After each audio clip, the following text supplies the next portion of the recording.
can you describe your creative process when developing a new comic book concept? Where do you find fresh ideas for your comics? And I'm going to start with Tony on this one. My process for developing a new story is very annoying. I am certain that there is a more efficient way for a writer to develop a story. So I go for a lot of walks. I listen to a lot of music on those walks, and I get inspired by certain songs.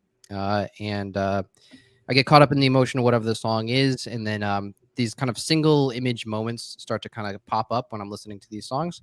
And I start writing them down in my phone. They're completely abstract. They're nonsensical. I have no, like, with Star Noir. There was a song from 1918 that was like a breakup song, but then I had recontextualized it as like a murder song. And then all of these like horrific images started popping up that I thought were really cool.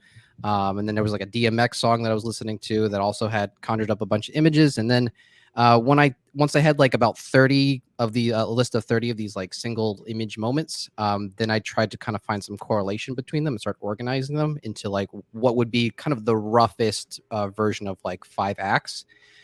And then I take that to a 60-page Word document where I then outline, I do like basically like a 5-act treatment of whatever the outline is. And then I start breaking down, like, you know, outlining character subplots, character arcs, like everything that has to do with characters' kind of wants and needs. There's 4 pages for Star Noir. There's 4 pages of just 1940 slang. And then after, you know, a few weeks of just doing that intensive work, then I actually get to write the first draft of one of these things. And then yeah, by the end of that, I have a draft of something, and it's basically 3-4 months of very intensive work. Wow, I mean that's awesome, Tony. Because like I don't know if music ever played into anything that I, you know, like where my ideas come from. Like I don't think music was ever an inspiration. So that's interesting. Like how it. So when you hear music, does it like? Do you like see the whole story or just see parts of the story? I see parts of the story. Yeah, I mean, just to use Star Noir as an example, since you guys know all of it.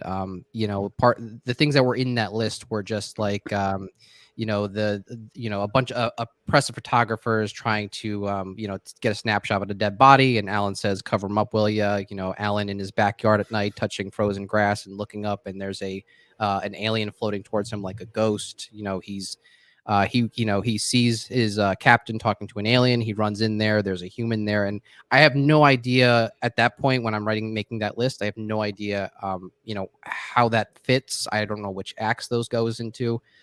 So it really just is just kind of this abstract feeling of like, oh, this is the right tone for the story I want to write, and a bunch of images just sort of pop up as a result. That's awesome. Harry, I saw you had your hand up. Yeah, can let me ask a filler question? Are you a fan of like old movies and old music? Is that how you're in this era of? Yeah. Yeah. I mean, like I said, there was that. There's this song "After You've Gone." It's a breakup song from 1918, and it was part of this video game BioShock Infinite. It's where I first heard it. Yeah, I was just kind of going for a walk one day, and I was just listening to that song, and I was thinking about like, what if it wasn't a breakup song? What if this was about like murder? And "After You Gone" is like, well, after I've killed you. And so all of the images for Star Noir started to like pop up as a result of that. Oh wow, that's awesome. I'm going to turn the floor over to Nandor. Same question. All right, yeah. So all of my ideas when I'm like approaching a new story, they all start with either I don't want to say like a message, but like what am I trying to say, or what do I want to talk about, or what do I want to say? What do I have to say? You know, whether it's in a particular genre, or if it is like something that I am struggling with or wrestling with. I find those things to be the most impactful stories, you know, where I read stories that make me think about life and make me think about myself and other people. And so that's a huge motivator for me to get to my notebook. I write everything down in a notebook. I have a few journals just like completely full of ideas and scenes that I write down, or lines of dialogue. Lines of dialogue are a huge part of my creative process, where I have no idea where this line of dialogue is going to be in the story, but I know it's going to be in there, and it's like a gem that you're trying to find the place for, and you know it's like important. Like you want this to be a part of your story, and I love looking at stories that I enjoy and trying to see what it is about them that makes me love them, but also is there something about them that I can actually add to, or like emphasize. If there was a story that a movie or a song or a poem or a comic that I was like, there's something there that inspires me to want to go write my own story. And so art is a huge part of it. You're always absorbing everything as like a writer and a creator. Everything you see, everything that you smell and you experience in life, and you are taking in. It's just a huge part of that. And so everywhere I go, even when I go to work, my day job, I'm always bringing my notebook, just in case. I try to. I'm already on my phone too much, and so that's why I have a notebook, is because it keeps me from being distracted, and it helps me to keep everything in one place and to have like a hard copy of something. I'm a very like tangible person, and so that really helps me to keep focused and to like keep my head in the game and not be on my phone writing a note down and then getting a text or an email and then like losing my train of thought. Right, so right. that really, so easily. yeah, it really does. And it's one of the biggest challenges that we face as creative people in this day and age, because it's so easily to be distracted now. And I'm always obsessed with just trying to create something out of nothing, and what that process is like. Like, I'm obsessed with the process of creation and trying to challenge myself in that way. So anytime, there's a kernel of a theme or an idea or a story that, could potentially grow into something larger, I sort of want to experiment. All my stories are experiments. It's kind of how I look at them. And I try to see, like, does this actually work?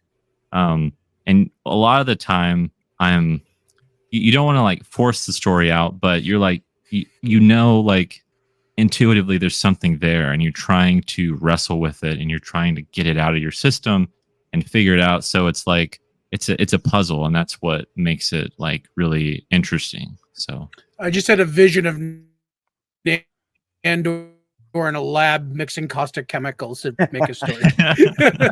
Just like, yeah.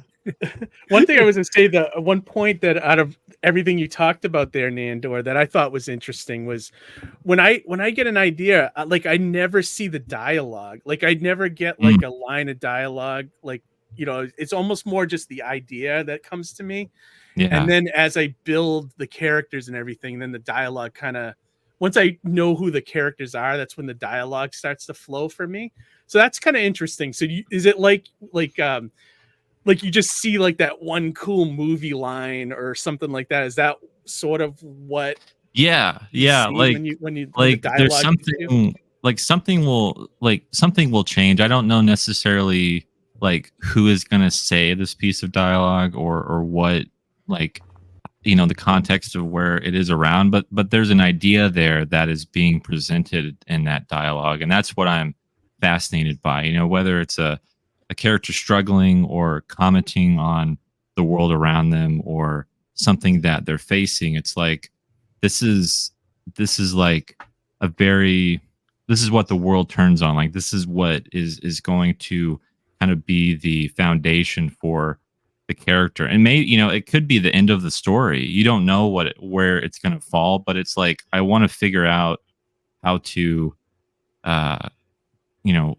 grow that and like see what is around that idea. And writing for me is all about ideas, and it's all about not like the message, but it's like, it's about putting something out there that I find to be impactful and something I'm struggling with and trying to either inspire others or help others through it. And I'm also looking at, what makes comics specifically so special, and so when I'm reading a comic and I'm thinking about my own stories, I'm like, well, what is it about the medium? What is it about comic books that I can bring to the table? Because I'm not trying to, write a movie or a TV show or a song. All those can inform like comic book storytelling, but you're trying to uh, take the pieces apart, put them back together, and make something that hopefully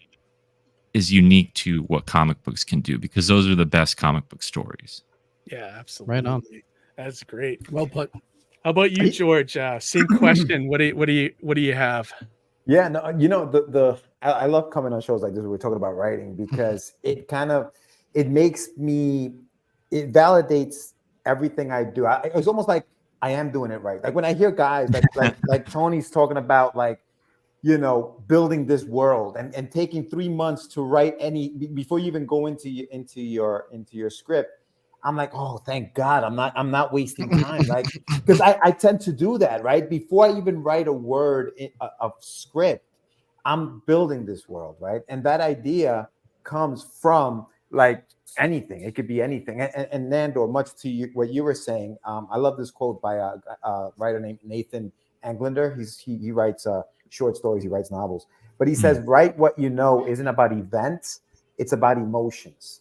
Right? Like Yeah, writing what you know, it's about emotions, not what, people think, oh, write what you know, and it's just events, things that you've got, but it's about the emotions within those things that you went through that bring out the best stories, because that's where the heart of the story comes out. So when I think about my process and how I get inspired and what anything can do it, right? I can be walking down the street and whether it's God forbid an accident, or whether it's, when I wrote a story called The Shameless Plug, I literally was looking at my phone plug, and I was like, that's an interesting looking thing. What if that was the head of a character? And I tend to, write cartoony stories.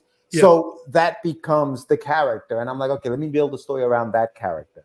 And it brings me back to whatever emotion. What do plugs do? They fit into sockets, right? So what if this is a story about a shameless plug, and the message, like, not to use the word message, but the emotion is, sometimes to fit in, you have to be yourself. And so let me write something around that. And then that's how that story came about. So it could change. It could be anything, to Tony's point, a song, a lyric, anything we see. So that's kind of like where my stories come from. That's where my inspiration comes from. Awesome, man. Yeah, these are all great answers. And I think Johnny, go ahead, Nando. Yeah, no, I just wanted to say, I think like in terms of creative process, I think deadlines are great. I think you should like give yourself like something to shoot for, but at the same time, you don't know how long it's going to take, and you can't, force yourself to, well, I'm just going to do this because it's the easy way, or it's easier for my creative process, or whatever. It's like,